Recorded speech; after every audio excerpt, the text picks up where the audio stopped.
going. So welcome everyone, welcome back to Train for Success. We're excited to have a lineup of speakers here for the next couple of months.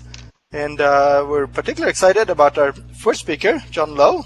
He's the creative officer of Carney and is going to present a game for cyber awareness that's been rolled out to federal employees and more. So without further ado, I want to turn it over to you, John. Thanks so much for joining us. Great. Glad to be here. Am I coming through okay? Yeah. If everyone's hearing John well, will you hit the space bar to jump? Actually, I forgot before we get started. We should have people, I always like to have people introduce themselves. If you want to introduce yourself via text chat, that would be great. So hit T for text and just tell us who you are, what organization you're with, and anything else you'd like to share. So we can do that as John is speaking here. So if you can hear John well, why don't you hit the space bar, everyone, to jump?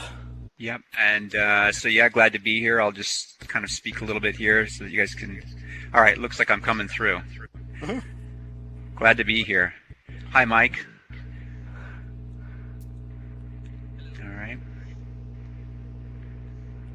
All right. So Andrew, should I get started here then? Yeah, let's get started. All right, great. Hi, Kelly. All right, well, it's a pleasure to be here with you all today, and I must confess it's been quite some time since I've done a presentation in a virtual world, but it's nice to be back. I do a lot of speaking, and in fact, the presentation that I'm going to give to you all today was something that I did in more or less a similar form earlier this year, or over the summer I should say, at the Serious Play Conference in Redmond, Washington.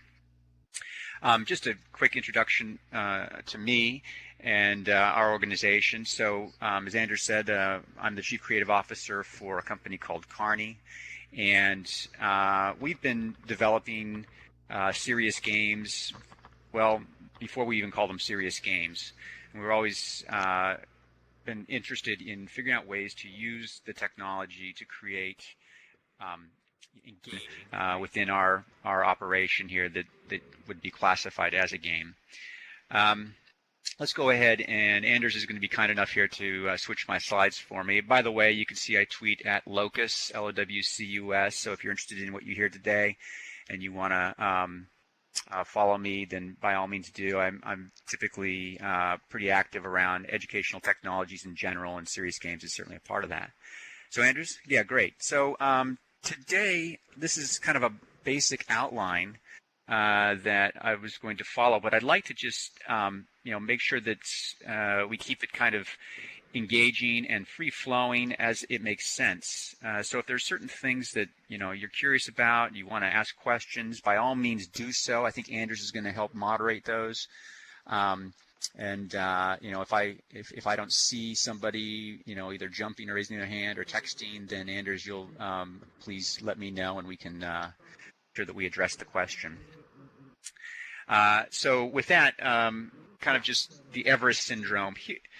Let's, before I go there, so there's the Everest syndrome, why we should care. There's Cyber Challenge, which is a game that we've developed all around cyber awareness. And this is something that is for the U.S. federal government employees and contractors. It's been played probably well over 5 million times. Within the federal government, we have to deal with things like accessibility, and we call that 508. Not sure how many of the folks here in this audience are familiar with that term, but we'll touch briefly on some of that. In particular with gaming, has typically been a very tricky area to produce engaging games that are still accessible with people with different disabilities. We'll look at some basic development milestones that we used in the development of that game. And then we'll just take a look at some of the features of what we have identified as key features of good serious games. And then if we've got some time, we'll look at the near future of game-based cyber training. So with that, Anders, you want to go ahead and switch to the next slide? Great. Okay. Everest syndrome. Anyone here ever heard of that? Jump up if you've heard of the Everest syndrome. No? Okay. The Everest syndrome was it refers to George Mallory, who was one of the first Englishmen to actually climb Everest, and he was famously quoted, it might be apocryphal, but it's still a good story, by a reporter when he asked, "Why would you climb this tallest mountain in the world? Why would you climb Everest?" And he famously came back and said, "Because it's there." Now, we've come to now refer to that as sort of the Everest syndrome, especially when we think about new technologies, and in particular new technologies in the learning and training space. Very often there's sort of the technology du jour, and we figure out ways to apply it, not because it's necessarily the best thing to use, but just because it's there. So one kind of way I think for us to get started here is just to take a look at sort of the method to the madness. Why do we even use serious games, in this case to teach cybersecurity awareness? What is the purpose for that? And then sort of help ground us a little bit before we get into the actual some of the activities that went into the development of the game. Next slide, please.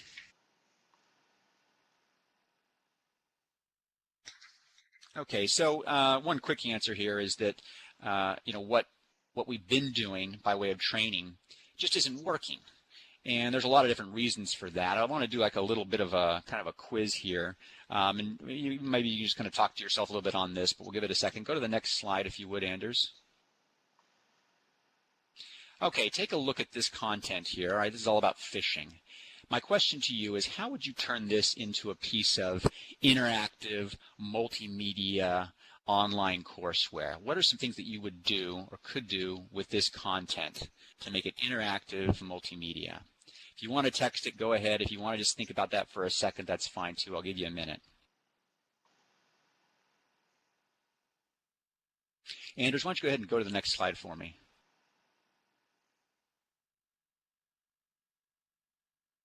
Well, great. So I don't know what you were thinking about this, but all too often, especially within the federal government, the way that you turn content like this into interactive multimedia content is to add a picture and a next button.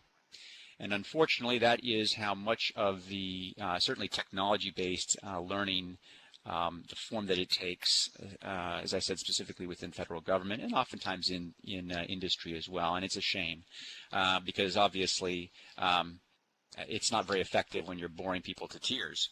So the next slide. So this idea of the factory model that came out of memorization of facts, the reality is that it's just not something that we really apply or is no longer really needed by and large within our organizations. And there was a time not long ago, in fact, where what you brought to your job, the value that you brought to your role in the job was what was based off of what you knew or what you had in your head, your specific kind of knowledge. And over probably the last 20, 25 years or so, then we basically found ourselves being less reliant on that specific knowledge in your head, and in fact replacing some of that really with your ability to find information, your ability to work with teams, your ability to problem solve, and so forth. And now at this point, really quite a small amount of knowledge is really required to do a lot of our jobs, and it's really more about these kind of collaboration and creative problem solving activities that it comes down to. Go ahead and change the next slide, please. So interestingly enough, we still follow this model quite a bit. Now, here I am, sage on the stage. I'm not so sure how sagey I am. I will not admit to that. But certainly the guy up on the stage kind of talking to you all, albeit it's in a virtual environment. But it's interesting how we still sort of maintain the similar model by and large. Next slide, Anders. And even though you take the technology, and as we kind of even reflected on that past e-learning example, it's still very often that same kind of a model, only you've taken what is essentially a PowerPoint presentation, you've put it up onto a laptop, and the only difference is that now the learner has to click on the button in order to advance the slides versus Anders in this case. Next slide, please. So the other piece that we can kind of reflect on when we say, "Hey, why isn't this working?" is it goes back to this idea of that Alfred Korzybski, had kind of famously coined this phrase, "mistaking the map for the territory." And really, it's just this idea that because you've gone through some kind of content, you should now be able to go in and actually perform that in the real world. And we know that all too often that just is not the case. You're unable to have that kind of direct impact just because you've gone and done a 100-question multiple choice quiz.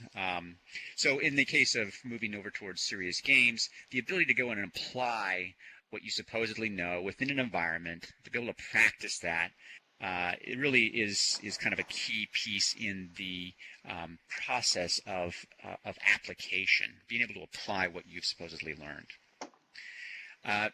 Before we move into kind of just looking into what went into the development of this game, I want to just underscore another kind of key principle around serious games. Anders, we go to the next slide, please. I want to walk through just briefly this model of sort of cognitive model of processing and thinking, and it should be something that's all pretty familiar with all of you. The very kind of principal piece here is that you've got you're using your auditory and your oral senses to be able to process information. You see things and you hear things, and that's basically how you get those into your short-term memory. Go to the next slide. Of course, when we get that into our short-term memory or our working memory, that's when we try to rehearse these things in small chunks. All right, and there are certain principles, especially when it comes to design, that are very important here for optimizing this whole process.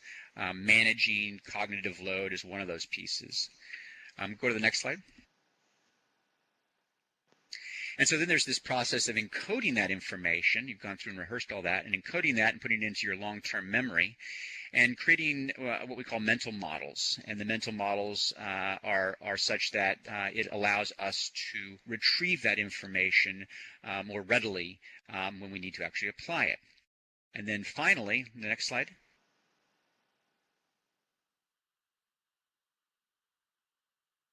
Okay, there we go. And then finally, it's this managing. There's this very large word we call metacognitive skills, but managing the process by way of metacognitive skills.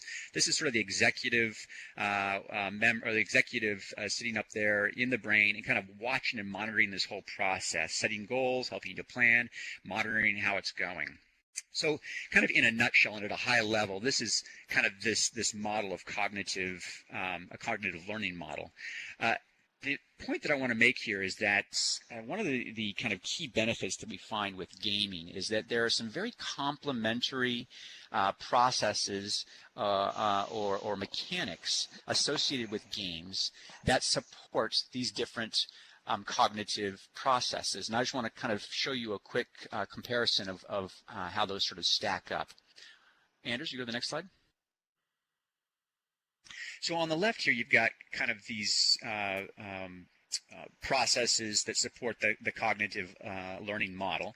You have attention, optimizing mental load, active processing, retrieving, and then managing that whole process. So that's all kind of maps to that model that we just looked at. But I think what's really interesting here is that there's a very complementary corollary when we look at some of the mechanics that go into gameplay. And I think therein lies really a lot of the value that we find in serious games when they're done well, when they're designed in a very instructionally sound way. And you can see with attention, really being able to use challenge to get people over that just initial kind of so what, or what's in it for me. Optimize mental load, you have different mechanics like leveling and creating this concept of flow, where something is hard enough but not too hard, so I can actually accomplish it, but I have to work at it. That's basically that concept of flow. And then the active processing that is so important in essentially creating those the encoding process of the learning. And really that's part and parcel with the practice and rehearsal that we find ourselves in within a gaming environment. And then finally, or almost finally, retrieval. And the different kind of mechanisms there are story and providing different context within the game. And then finally, the management of the process. This is the game goals and providing the sort of feedback loops in terms of how well you're performing against the particular project or within the game. So this is sort of an ongoing list and ongoing thinking that we've been doing around this. I am open to additions and would encourage all of you to kind of consider this as really a pad from which you might kind of pick up and either add to or edit this list. But I think it serves, at least for us, as sort of a good place to answer that initial question that we brought up at the beginning, which is, so what? Next slide, please, Anders. Okay, great. So Cyber Challenge, as I mentioned, Cyber Challenge is a game. Go ahead to the next slide. All right, great. So this has been played by over 5 million times. We start to lose count once we get up into there. This is required training for federal government employees and for different vendors who work with them. They don't have to take this specific training, but they have to get this content. What we found is that by going into by turning this into a serious game, we've sort of become the content of choice within this compliance area. There are other solutions, and they kind of run the gamut from, hey, read this PDF to, hey, go through this e-learning that's got a multiple choice quiz at the end. The compliance result is essentially the same. You're checking the box. Yes, I've been made aware of these best practices and considerations with regard to cyber. But what we find is, of course, garbage in, garbage out. And so really being able to kind of take this content and put it into this gaming form has been something that's gotten just a lot of resonance. And we find that, as I said, a huge number of federal government employees are opting to get their compliance training through this particular channel versus any other. Next slide. An important piece here, and I mentioned it briefly when we started, is this concept of Section 508. And just give me a sense here, if you would jump up if you actually even know what 508 is or knew what 508 is before I came in here. Okay, Mike, great. Okay, got a few folks. John. Yeah, great. And typically, unless you're doing work in federal government or in special industry, you may not know what 508 is, but it is a requirement for all everything that you would ever sell to the federal government, whether that's hardware or software, that it needs to be accessible. And there's a whole lot of rules around what that really means. But suffice it to say, for our purposes today, is that 508 really is just being able to make your content available to people who might be non-sighted, people who might have not be able to have keyboard access, folks that may have not be able to hear or have limited hearing. And you have to make accommodations for all of those. And it's pretty challenging to kind of figure out the best way to design solutions that are both, great for folks that have disabilities and for those that do not. It takes some real creativity, and it takes some real kind of, I think, in many cases, some real consideration and depth of knowledge around the actual technology. But when you start to lay that over the idea of a game, it becomes even more of a challenge, I would say. And in fact, many cases, what we find is that people basically just sort of hang it up and say, hey, you just cannot do it. You can't do 508. You can't make a game accessible. So we're not even going to go there. We've chosen to go for it, and it's taken a lot of work. But the Cyber Challenge game that we're talking about today is, in fact, entirely 508 accessible. It's got a number of different accommodations that allow you to use keyboard shortcuts. It has different kinds of screen descriptions that can play out and so forth. I'm not going to go into too much detail on that, only just to bring it up as, hey, it is possible. It is a reality. It's something that we all have to deal with as designers and developers, certainly with as a developer for a federal government agency, and it can be done. That's the important piece here. Next page. Just to kind of also level set a little bit here for you on the 508 piece. the original spec for 508, the original law, was actually written in 1998. And just to take you back there a little bit, we had Xena back in '98. We had Google Beta, if you can believe it, and some of the first 3D gaming here. I think this is Doom. But at the time, HTML was king. This was the sort of technology that drove everything. And so to kind of imagine a near future where we had very immersive environments, online environments, even environments such as this one that we're in right here, that just wasn't in the sort of vision of the folks that were creating this original 508 spec. And so, as you can imagine, go to the next screen, if you will, please, Anders. As you can imagine, there's a lot of sort of mixed signals or sort of mixed messages within the actual 508 legislation. I love this screen. I think just sort of captures that whole kind of a piece to it all. There's just a lot of interpretation that has to be done when you kind of think about how the spec has been written and how it might apply to this more immersive and rich media environment. All right, so without further ado, let's take a look at some of the milestones that we went through the development of the game. Next slide. Okay, so one of the pieces here is, and this is, just as we get into this idea of a serious game, is how do you work through, or how do you balance the serious aspect and the play aspect? And really, when we get down to quality of game, that is ultimately the ability to be able to manage those two pieces of it is, I think, the single best component of a good serious game. I've got the stuff in there, the content in there that I needed to get across, the serious part of that, and I've been able to leverage game mechanics in a way that I'm taking advantage of that natural inclination and some of those things we looked at the cognitive model that just make gaming a very great way to learn new content. Next slide. So I'm going to go over this fairly quickly here, and it's, if anything, it's just really more of a reference piece and certainly something that you can kind of pick up and run with if you want to do further research or talk about it with me or others. But essentially, our development approach is not dissimilar from a typical kind of ADDIE approach, that is to say an analysis, a design, a development, an implementation, and then an evaluation. That said, there's a lot of iteration in this, and so in some ways, at the risk of putting out too much jargon here, there is sort of an agile component to this as well, which is just to say that we have, we try things.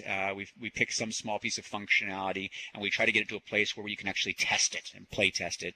And based off of that sort of real world kind of result or feedback, we then go back and change. And so in this very cyclical kind of sprint fashion, we're actually able to ultimately calibrate that gameplay. But essentially it is built on this, kind of similar ADDIE model that you would apply in any kind of instructional design. Why don't you go to the next slide and we'll walk through a little bit of this. Okay, so, the analysis piece here, right? So what is it that you're trying to what was the problem you're trying to solve? Why is this a problem? And who's the audience? On the task analysis side, what do you need to do to meet those objectives? What are the tasks that someone needs to do? Mastery, what's it look like, right? And then not only that, but what are the priorities of those things? When you look at what's the most important thing for somebody to do to have the greatest impact on a given behavior, what's that priority list look like? Let's go to the next slide. This is a great time to level set with your client or with your organization. One of the things we were very fortunate with Cyber Challenge to work with a gentleman by the name of Clark Aldrich. Anyone familiar with Clark Aldrich out there? Jump up if you know the name.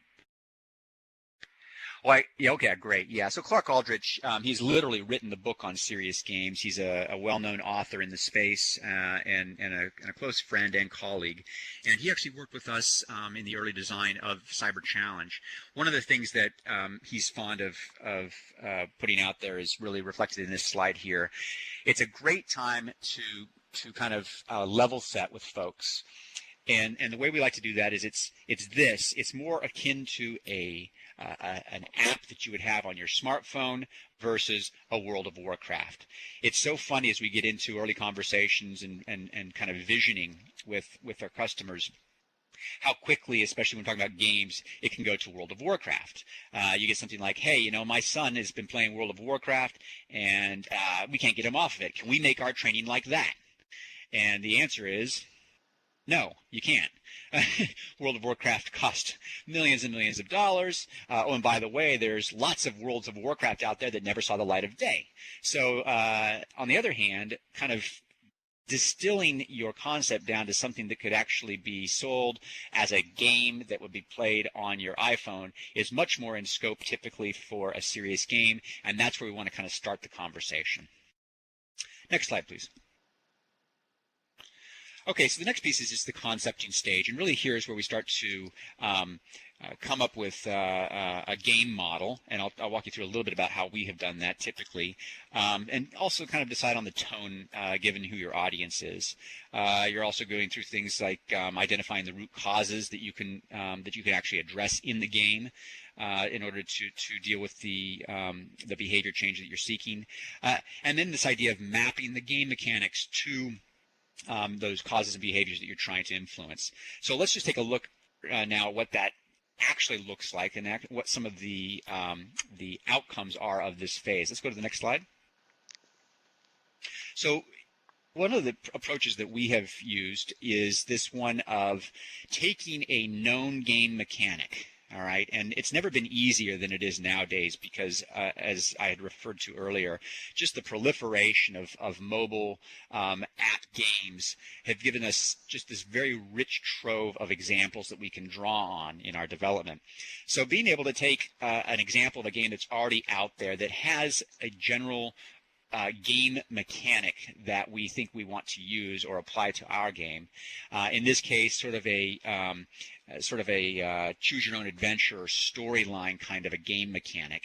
And then on the right here, showing how our content could be applied to that game mechanic. That's the whole idea behind this, the concept brief, which is really that artifact that comes out of this part of the design process. So as you can see in this one, we've got this our hero here. He's like, thanks for meeting me. Listen, we got a problem. There's an official investigation, but I want you to poke around as well. And if we go to the next page, please. You can see, kind of another scene. All I did was copy a few files onto my friend's computer to print them out. And then you've got these choices. What time was that? Did you use a USB drive? Do you have those files now? And if we go to the next slide. And we can see, okay, here we are, choose your option. You can go into the restaurant, you can get into the car, and so on and so forth. But you see basically that what we've done is we've kind of grounded the concept in a existing game mechanic so people can kind of go see that and get the basics on how you would play this and how it would flow. And then we've taken at a high level, and in fact, you even sort of see that the graphics themselves are actually fairly kind of, crude or primitive at this point, but the idea is just to sort of say, okay, now with this game mechanic, how do you take your content and lay it over top of that? And let me just give you kind of a little taste about what that might feel like. Another concept that we worked at as we were doing the Cyber Challenge, and again, just to sort of nail down this same idea, here you've got a tower defense game, right? So, we picked out, here's the candy stand game. You get it. A lot of people understand what a tower defense mechanism is, and if they don't, they can go and play an example of it. So we sort of grounded immediately with that, and then we lay our own content over top of that. So let's go to the next slide, if you would, Anders. And what I'll do also, because really this, I think, is segues to the next sort of artifact that would come out of the process. So if we go into, now we've got that concept idea, right? We say, okay, hey, we've got these two concepts. There's a tower defense concept and there's a choose your own adventure sort of concept. And now it's kind of deciding, hey, which one of those we want to go with, and let's take it now a little bit further. So we're going to have more refined graphics and more of a storyline that we're going to walk somebody through. And the idea here is just sort of flesh out that concept document that we had earlier on. And so a key outcome of this is a design document. And it's the design document maybe a little bit different than in fact, very different than you would have in instructional sort of design document for some e-learning. In this case, it's going to be much more visual, and the intent here is to kind of walk somebody through sort of the basic sort of mechanics of the game, but one where they have a very good idea about how this whole thing is going to play out. And you can see the other things that we cover within this design concept. But let me jump ahead and get right into what a design document for a gaming for this game in fact looks like. Go ahead to the next slide, please. Okay, so what we do is we basically introduce this concept and we sort of step action or walk someone through each piece of here. So here's your work area. Okay, great. Next slide. Okay, and then it says, all right, here's all you have to worry about. So you've got your cubicles, you've got your computer room, you've got your reception. And then next slide. There are various paths that traffic, people, and computers will take. Okay, next. And here's the stuff you have to protect in yellow. Okay, we've got sort of our hard drives and data sets and so forth. Next slide. While most traffic is necessary, there will be some red traffic that you have to keep out. Again, sort of the tower defense concept, right? Next slide. Just train the people by clicking first on the train button, then on any people. All right, we introduced some of this base functionality. Next. Institute any policies you feel will help. Again, walking through, what are your tools, what are your weapons, if you will, for the game. Next. Use encryption by clicking on this button, then the system you want to protect. Next. And set up firewalls by clicking on the button, then the place on the map to block unwanted traffic. Next. Honestly, I think it'll be a quiet week. So there you go. Basically, in kind of a handful of slides, you've been able to introduce somebody to the tools that they have available to them, the challenge they have, the actual game environment, and all of you probably have sort of some now basic expectation of what you're getting into when you go to start to play this game. And so this is a kind of the nature of the design artifact that comes out of this phase of the process. Next slide. Okay. Typically, when I'm giving this in person, there's actually a short video here that plays out that actually describes or that walks you through Cyber Challenge. You can go to the URL that I have down at the bottom of this. Maybe you can reference it later, or it can get texted out, Anders. So you actually take a look at that yourselves. I also have other examples in here that have URLs as well that you can take a look at and get a sense for the actual game. You can actually play the game as well. If you type in Cyber Challenge and DISA, D-I-S-A, you should be able to find a link to it. It's freely available online. So there you have kind of, at a high level, the milestones that went into the production of Cyber Challenge. Let's go to the next slide. I want to move into now just sort of some discussion around the near future. Next slide.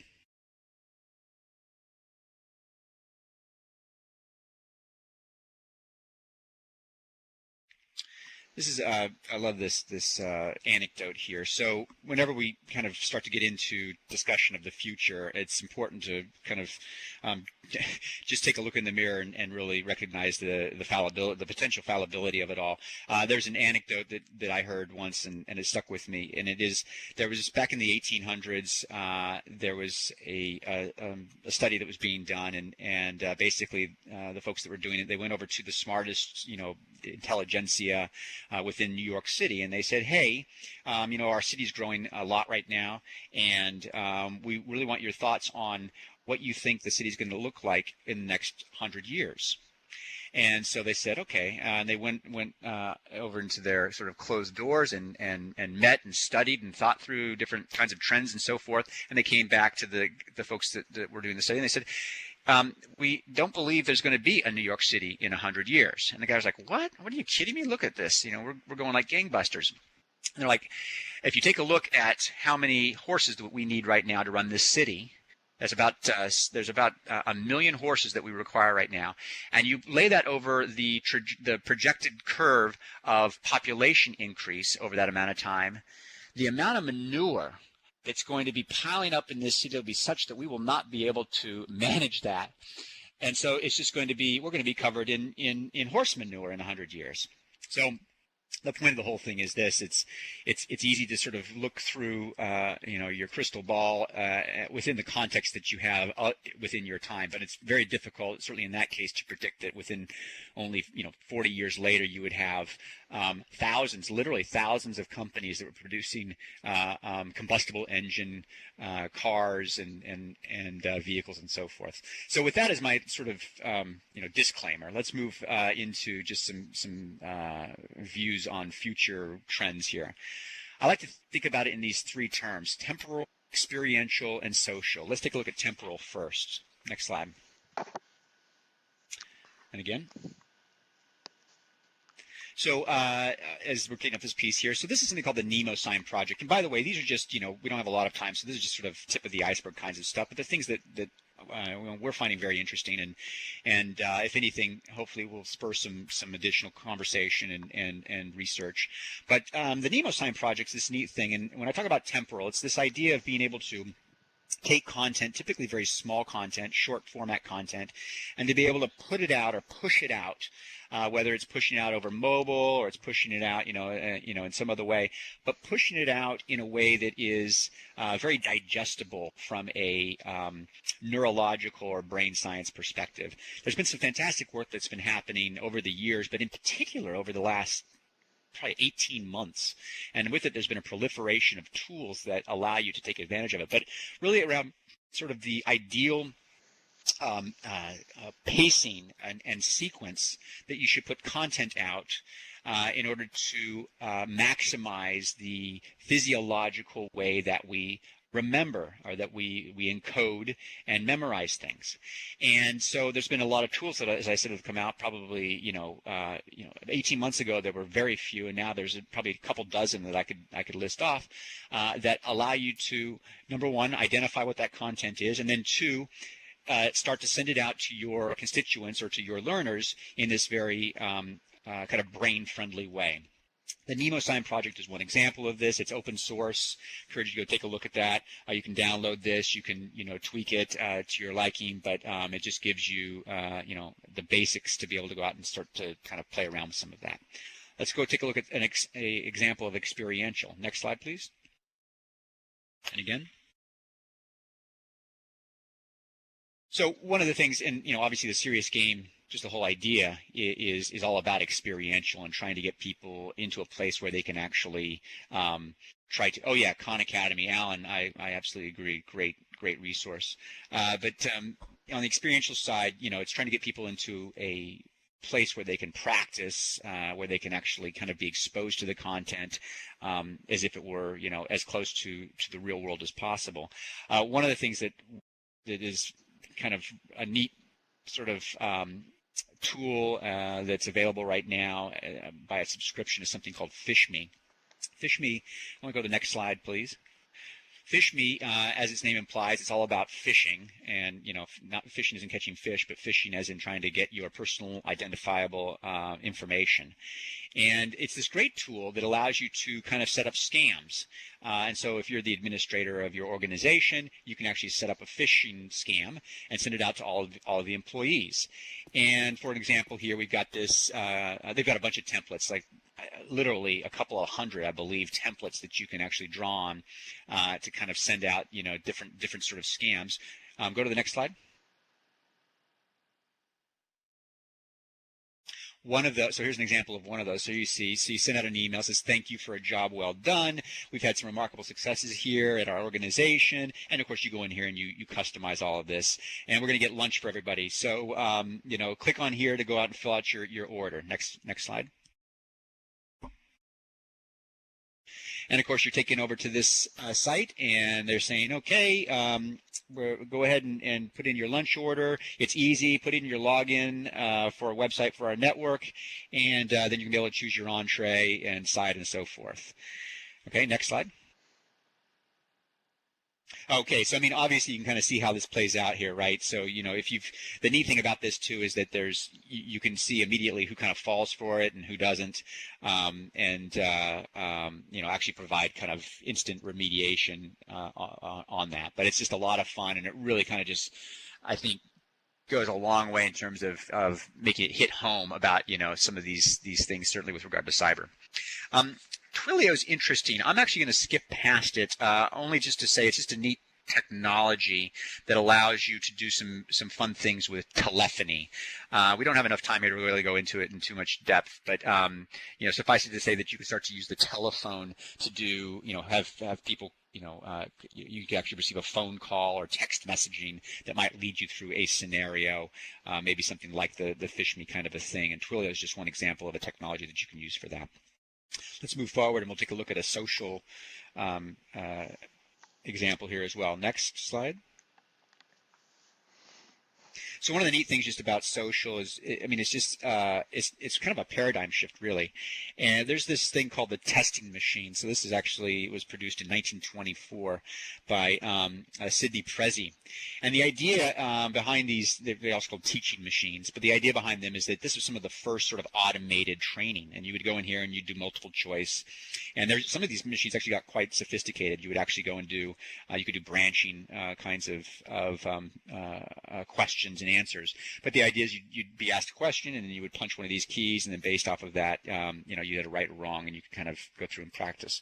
But it was sort of the start of this automation, or sort of putting learning into a box, if you will. Prior to that, it was, obviously it was the sage on the stage. It was the teacher who was going to fill up the empty vessel of the student. And here we said, we're going to take all of that, we're going to put it into a box, and that's all you need. Next slide.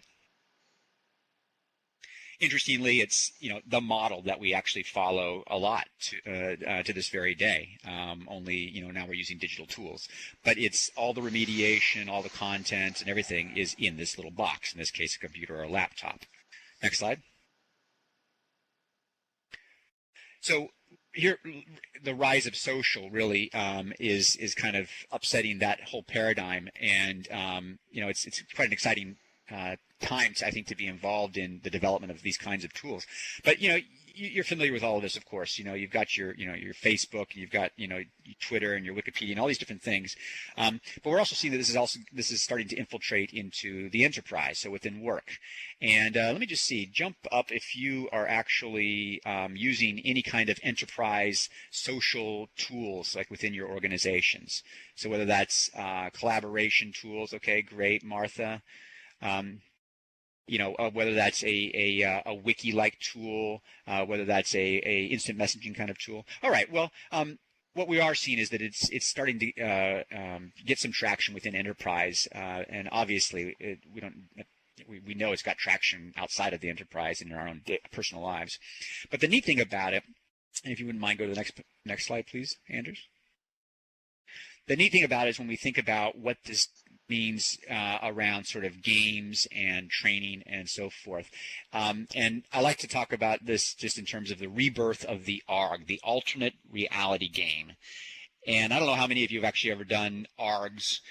They sort of were a bit of a flash in the pan. Okay, great, Mike, nice. They're a lot of fun. But they kind of, there was a lot of activity, within the last, 5 to 10 years, depending on how far back you want to go on it.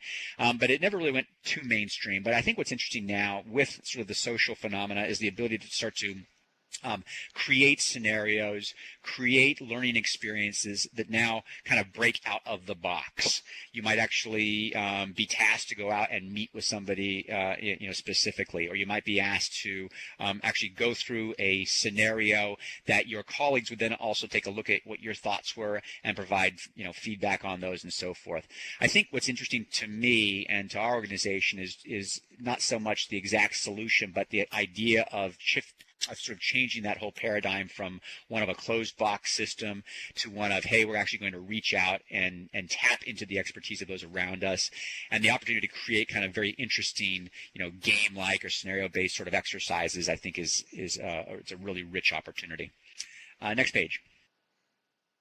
The Internet of Things. You can't go too far nowadays online without seeing some kind of reference to this. But the idea that there's an IP address that's going to be associated with just about everything in the world, whether that's your watch, whether that's your house, the lights at your house, whether that's certainly your car. Everything is going to be addressable and be accessible if you wanted it to by way of the Internet.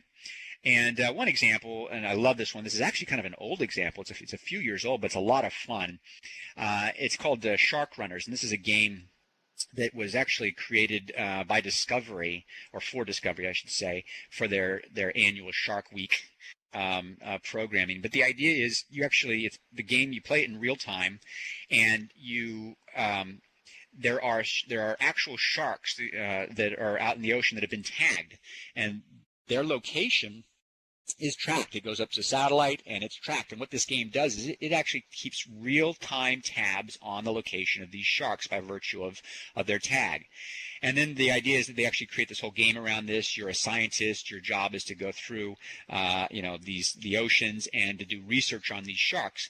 And so you set your course in your boat, and based off of a number of different variables, your boat goes along, and you actually get texted when you are within the vicinity of one of these sharks in real time, and you have 5 minutes to go in and actually respond to that encounter. And you have a number of different things you can do. You can go diving, or you can do other kind of research activities around the sharks.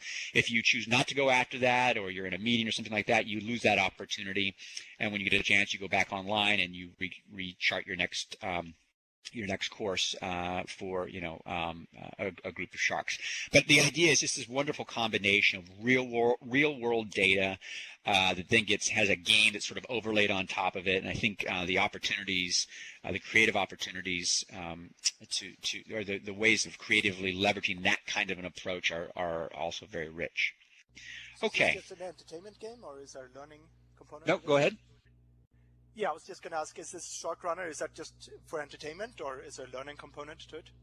There is a learning component to it. It's a great question, Anders. It's very entertaining, but it has at its base, it is all about learning the ecology of the sharks. So when you go out and actually encounter these sharks, you have choices. You want to go diving, you want to go, you want to do an underwater camera, and you actually learn things from that experience. They say, hey, you found out that the gestation period of a tiger shark is actually XYZ. So there is absolutely an educational component to it, and needless to say, also just a very entertainment component to it as well. And actually, it's when we look back at that slide earlier on, just that the seesaw of the serious and the play component, I think they just did a fantastic job of kind of sort of bringing both of those pieces together. So let's take a look here. We've got a little bit of time to kind of move into this next piece. And it's really all around features of a good serious game. I think it's a good segue from your last question there, Anders. If you wouldn't mind going up a couple of slides, please. Okay. Next one. Okay, so one aspect is that you've got the performance objectives aligned with the game objectives. If you go ahead to the next slide, there's an example of this. So this is a game we developed for the Army, and I have put a URL down there for you all. Again, we can either text it or you can access this in some other way after the presentation here. But this is a game that we developed for the Army, and it was all around pedestrian safety. So it was intended for soldiers and their families, and it was a safety outreach project. But the game is you've got to kind of make it through town. And you have to exhibit and pick up certain items before your time runs out. But you have to exhibit certain behaviors, safe pedestrian behaviors, while you're doing that. And so it's an interesting piece because when we go and play a game, we typically, it's all about running and going fast and shooting and, being killed and all the things that are the exact opposite of what you would typically relate to safety. And so it was a real interesting challenge for us to come up with a way to instill the behavior objectives that we were after, the performance objectives, and at the same time align those with the game mechanic itself. And if you go to this, you'll be able to see how we've been able to do that. And essentially, you have sort of a safety roulette wheel, and I won't go into too much detail on here. You can take a look at this link and see how we've managed to do that in this particular game. All right, move to the next slide. So the other feature of a good serious game is that the construct is easy to understand. We made reference earlier on. Go to the next slide if you would, Anders. We made reference early on to this idea of flow, and it's a critical concept in a good game design. It's all about being able to make a game that is difficult but not too difficult, and that it can essentially, you can get into a flow while you're playing. So as you get better, your challenges become that much more difficult. One kind of key piece of that is just around the game construct that you choose, and really being able to have something that's fairly simple and easy to understand, in which someone's not going to be spending a whole lot of cognitive bandwidth trying to figure out how to interact with the game, and instead can actually spend their time interacting and kind of leveraging the concepts, the learning concepts that you're getting across in the game. In this case, again, there's the URL. Please go out and take a look at this. This is something we've developed called Cyber Protect, and this is just all around protecting your network. And so this is sort of a 101 for system admins. But you have a certain number of of resources that you can use to buy virus protection, firewalls, whatever, and you apply them. You can put them on your map. Comes in, and based off of how well you've been able to secure this, given the resources that you had, they're either successful or not successful. And if they're not successful, then you actually get more resources to continue to build out your network. It's a really simple concept. It's a lot of fun. I've watched people sit down and just play this thing for hours. It's a great kind of example of just making it really easy for someone to get engaged. Next one. So sufficiently challenging with opportunities for success. So this really does get into that flow piece. And next slide. One example, this was also done for the Army. We call this firearm safety techniques, FST, and this particular game is called the Transporter. And one of the features that it does is that this one allows you to, it basically guides you through the safe handling and manipulation of a firearm. And as you go through the game and sort of level up, the cues, the verbal cues and the visual cues start to fall off until ultimately by the time you're kind of moved up to the higher levels, you are just doing this because you now have enough, you've kind of gotten it into your mental, into your memory rather, to where you're actually going through and you know what the next step is. And in some ways there's sort of the scaffolding has kind of fallen off and allowed you to sort of gradually ease into this piece. I think finally and ultimately here is just this idea of design first, and it's a great kind of way to sort of finish up here. Next slide. I like to think about it in terms of levers, and there's a lot of times people think game and they think expensive, and yes, that can be. But one of the things that can be that's most important in a good game is that you've come up with the right design. Irregardless of the media that can be very expensive that you use. If the design is good, that's what really is it's all about. And then I think about the rest of it as being levers that you can start to pull on to sort of add to or take away given the scope of the project or the resources or budget that you have. One example of this, a great example of this, if you would to the next slide, is this game called it's Choice of Games, and this one, and you can see the URL on there. So we did not create this. It's something we were made familiar with. It's just a fantastically well-designed game and super simple. It's all text-based. And in this case, this particular game is called Broadsides, and you are a crew member on a ship.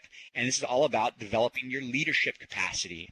And they have, a dozen different sort of leadership areas that they're testing you on, and you go through this in a very sort of text-based, sort of choose your own adventure way, and depending on how you proceed through this content, you move up from a cabin boy all the way up to an officer and beyond. And you have the most sophisticated thing about this is just the back-end measurement piece, where you can actually at any time go ahead and take a look at how you're doing against any one of these leadership competencies. But the idea here is that it's incredibly simple from a media perspective, but it's incredibly effective because of its design, and it's just an example of how you can get kind of a highly engaging game-based concept into the hands of folks that don't necessarily have a budget or the resources that you typically think are required to do that kind of a game. All right, well, that's the last piece I've got. If you go to the last slide there, you can see my Twitter handle there. And I thank you all very much for being a part of this today. It's been a lot of fun for me, and hopefully we've covered some things that are at least seeds of interest that you can kind of take with you and explore further. So thank you very much. Hey, thank you so much, John. That was awesome. Really interesting to see you've actually done a lot of these things that people are just talking about should be done, but you've actually been through the process, and seeing it from the inside was fascinating. I know we're out of time here, but just if people have a few more minutes, and if you have a few more minutes, John, it'd be great to take a few questions. Yeah, sure. Should I take it off shout or keep it on normal? Speech up. Yeah, my first question is, so on the Cyber Challenge or any of the others, do you develop them for mobile devices as well? And what are the design considerations for that? Yeah, great question. And the answer is no. We have not. The reason why is because of the requirements for the federal government. So the federal government is the customer for this particular game, and they just have not they've not been able to get their sort of mobile strategy to a place yet where it's becoming a part of the requirements in projects like this. It's happening. It's coming. And it's actually coming relatively quickly for the federal government, but it's still a little ways off before we're seeing that kind of a requirement happen for this particular group. That said, the requirements, it's a, we do mobile development, and, application development as opposed to game development at this time. And, the requirements are significant. I think it's a whole nother one of these kinds of Thursday, sessions here. You just to kind of get started with that, but, more than happy to talk about it in more detail, maybe offline. But, yeah, this was not developed, for mobile. Okay, and kind of going the other way then, of 3D immersive, you said your clients were asking you if you can build a World of Warcraft game. Certainly that could be done for the right budget. Have you considered doing that or done anything along the lines of 3D games? Yeah. So we have, and probably falling short of World of Warcraft for sure. But some of the things that we've been doing, specifically around simulations and scenarios for security personnel. So people whose job it is to go into an environment and kind of do a security inspection. It might be an environment that has classified, information and so forth. We've created a virtual world that we call Fort Bravo, and Fort Bravo is, it's got a kind of a nuclear component to it. It's got an armory. It's got offices with, different classifications of content, but basically you go through this environment and it's all about you finding, where there are issues, where things are okay. You inspect, the safes, you inspect, and it's all, totally randomized, and there's a lot of variability in the whole thing, but it's a fully immersive 3D environment that you walk around in and basically go through that process. Cool. Ed posted a link here in text chat. Unfortunately, one of the limitations with Engage here is that you can't copy the entire text chat, but you can certainly click on the links, and you have to copy individual text chat lines here if you want to save these links.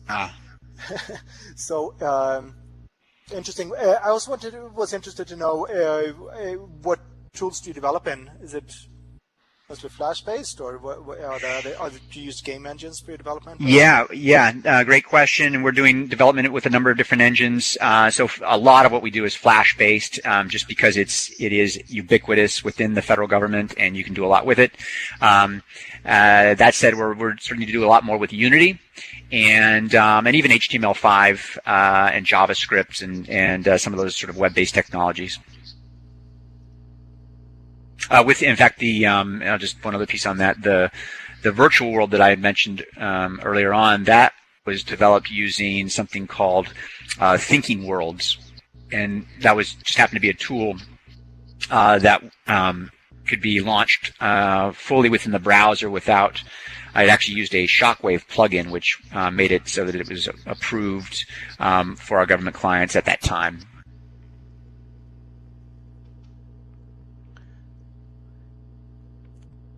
Okay, and also getting back to your initial discussion about the 508 compliance, that is something that always comes up, and I guess there aren't any real hard rules for it. As I understand, it's all very subjective, but it has to do largely, when you say that you're able to do it 508 compliance, it has to do with the size of the buttons, the color contrast, things like that, or do you have other type of help functions that you have to build into it to make it? Yeah, it's a great question, and the answer is it has to do with that and a whole lot of other things. So one of the things that we tend to talk about when we get into 508 is it's one thing if you're producing a project or a game that's going to be played by a few hundred people or even a few thousand people, but if you're going to do something like Cyber Challenge that literally has over 5 million plays, then it's got to be rock solid on the compliance. If it's not, you are absolutely going to hear about it. Someone in some agency is going to call you to task, and you're going to have to address it. And I've been, across the table, talking with, different agencies about those issues many times, and we do our best to sort of address those. But what it gets into is yes, some of the things you just mentioned there, Anders. Contrast. Not having using a color as the only means to talk about the function of a particular button or control. But those things are the easy things, really. At a more fundamental level, especially as we talk about game design, it is things that are it's things more like how about timers, timing. So how do you, if you've got one of the little games in Cyber Challenges, you have to come up with as many bulletproof passwords as you can within a 60-second time period, and there's just certain rules that you have to follow to do that. How do you, if you can't see a timer, let's say you're a non-sighted user, how do you make it clear to that non-sighted user that where their time is at, how much time they have left, right? So it's kind of things that don't have any real clear answers to them, but demand some sort of creative problem solving to kind of figure out. And that's just one example. I mean, the whole timing thing, once you start to get into some of the more typical game mechanics, you find that a lot of them rely heavily on visual input. Even in many cases, it's sort of peripheral visual input. You might be focused on a specific task at hand, and you sort of in your peripheral vision, you sort of notice that you got sort of a timer or some other indicator that's giving you some sense of your performance. So one of the things that they talk about in 508 is creating a like experience. So it's not enough. Again, it might be enough if you're just going out to a smaller audience, but when you have a larger audience, you really have to kind of get very picky on this. It's not enough to just sort of say, hey, we're going to, for a non-sighted user, they get this experience, and for a sighted user, they get this experience. You really have to kind of come up with a way to make what you could reasonably argue as a like experience for that non-sighted user in that case. So do you end up developing different versions then for them, or is it all the same version that has to be? Yeah, so that's the other thing, and the answer is we've done both. We've been deep into this world for a number of years, and we've done multiple versions. But what we do now is a universal version. We found that that's really the best way to go from a maintenance, but also just from a kind of a letter and spirit of the law. And so it really is just a lot of sort of sophisticated back-end kinds of functionality that we make available to folks that want to avail themselves of it. Okay, cool. All right. Well, thank you so much. This has been really great. And thanks everyone for joining. So feel free to come back next week. We have our schedule up on Google Plus and our Facebook page now. We have a great lineup of speakers. We can have TELUS come back and talk about the Canadian telecom later in December, about a whole slew of simulations with leadership and frontline that they're doing.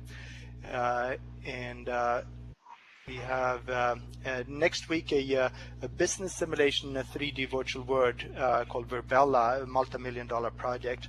And we're going to have a hospital simulation in 2 weeks. Then we're going to have a somewhat provocative speech by Burns Holloman, who will question why 3D virtual worlds haven't had the uptake that a lot of people predicted a few years ago. So it'll be an interesting discussion. So please come back and see us. Thanks, everyone, and thank you so much, John, for sharing. Yeah, my pleasure. Thank you all.